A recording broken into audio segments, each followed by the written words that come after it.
সন্ত্রাসী সংগঠন হিসেবে আওয়ামী লীগ নিষিদ্ধ চেয়ে জাতীয় নাগরিক পার্টির নেতাদের আহ্বানে প্রধান উপদেষ্টার বাসভবন যমুনার সামনে রাত থেকে অবস্থান কর্মসূচি পালন করছেন কয়েকশো বিক্ষোভকারী। এই সময়ে বিক্ষোভে অংশ নেন জাতীয় নাগরিক পার্টির আহ্বায়ক নাহিদ ইসলাম, সদস্য সচিব আখতার হোসেন, দক্ষিণাঞ্চলের মুখ্য সংগঠক হাসনাত আবদুল্লাহ সহ সংগঠনটির কেন্দ্রীয় নেতারা। অংশ নিয়ে বিক্ষোভকারীরা বলেন, আওয়ামী লীগের বিচার ও সুস্পষ্ট রোডম্যাপ সরকারের পক্ষ থেকে না আসা পর্যন্ত আন্দোলন চলমান থাকবে। মাহি হাসানের রিপোর্ট।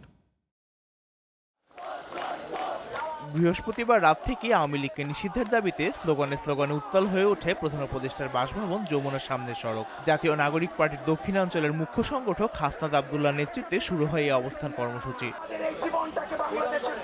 রাত যত গভীর হয় দাবি আদায়ের সমাগম তত বাড়তে থাকে। এই সময় বিক্ষোভকারীরা বলে, নতুন বাংলাদেশে কোনোভাবে আওয়ামী লীগকে পুনর্বাসন করতে দেয়া হবে না। 17টা বছর আমাদের দেশের এত বড় ক্ষতি করলো, সবকিছু ভারতে বিক্রি করে দিল, আমাদের উপর জুলুম নির্যাতন করলো। সর্বশেষ হচ্ছে জুলাই আন্দোলনে আমরা 2000+ ভাইদেরকে শহীদ করছে। 5 আগস্টের পর থেকে এই পর্যন্ত প্রায় 9 মাস হয়ে গেছে। এই 9 মাসের মধ্যে বর্তমান যে ইন্টারিম সরকার আছে কোনো বিচারে কোনো ভূমিকা পালন করতে পারে নাই। কিভাবে আব্দুল হামিদকে দেশের থেকে বাহির করা হয়েছে, ইভেন এর আগেও আমরা দেখছি অনেক এমপি মন্ত্রী যারা ছিল তাদেরকে কিভাবে সেফ এক্সিট দেওয়া হয়েছে। 2000 ছাত্র জনতাকে যারা পাখির মতো গুলি করে হত্যা করেছে এবং বিন্দু মাত্র অনুশোচনা যাদের মধ্যে নাই, এই দেশকে যারা ধ্বংসের দ্বার প্রান্তে নিয়ে গেছে তাদের আমরা নিষিদ্ধ চাই। মধ্যরাতে জাতীয় নাগরিক পার্টির আহ্বায়ক নাহিদ ইসলাম একটি বিক্ষোভ মিছিল নিয়ে যোগ দেন অবস্থান কর্মসূচিতে। সদস্য সচিব আখতার হোসেন সহ এই সময় উপস্থিত ছিলেন দলটির বেশিরভাগ কেন্দ্রীয় নেতা। উপস্থিত বিক্ষোভকারীরা আওয়ামী লীগকে গণহত্যাকারী, রাষ্ট্রদ্রোহী সন্ত্রাসী সংগঠন হিসেবে নিষিদ্ধ না করা পর্যন্ত যমুনার সামনে থেকে সরবেন না বলে জানান।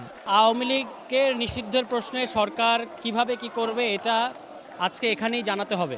প্রধান উপদেষ্টা হোক, তার প্রতিনিধি হোক, কেউ এসে এখানে জানাবে।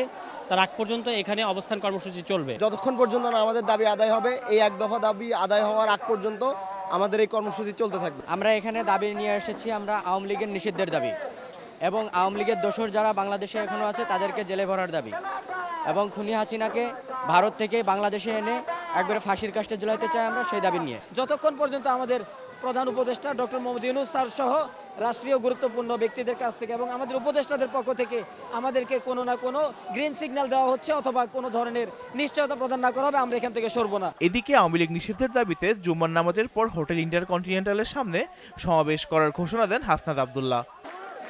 Mahi Hasan, DTV news, Dhaka.